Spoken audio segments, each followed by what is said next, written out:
अमरावती जिल्ह्यातील सर्वात मोठं धरण असलेल्या अप्पर वर्धा धरणाच्या पाणलोट क्षेत्रात सुरू असलेल्या संततधार पावसामुळे धरणाच्या पाणीसाठ्यात झपाट्यानं वाढ होते आहे। त्यामुळे धरणाचे दरवाजे केव्हाही उघडले जाऊ शकतात।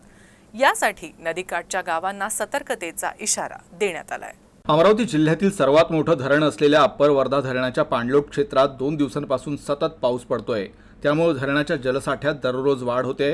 अप्पर वर्धा धरणाची निर्धारित पाणी पातळी 342.50 मिलीमीटर एवढी ठेवण्यात आली असून सध्या ही पातळी 340 मिलीमीटर झाली आहे। त्यामुळे धरण जवळपास भरलेला आहे। मध्य प्रदेशातून वाहत येणाऱ्या जाम नदी आणि माडू नदीला मोठ्या प्रमाणात पूर आल्यास तसंच अप्पर वर्धा धरणाच्या पाणलोट क्षेत्रात पाणी कोसळल्यास धरणाच्या जलसाठ्यात प्रचंड वाढ होऊ शकते। त्यामुळे अप्पर वर्धा धरणाची दारं 24 तासात केव्हाही उघडी केली जाऊ शकतात, असं अप्पर वर्धा धरण विभागाच्या उपविभागीय अभियंत्यांनी सांगितलं आहे।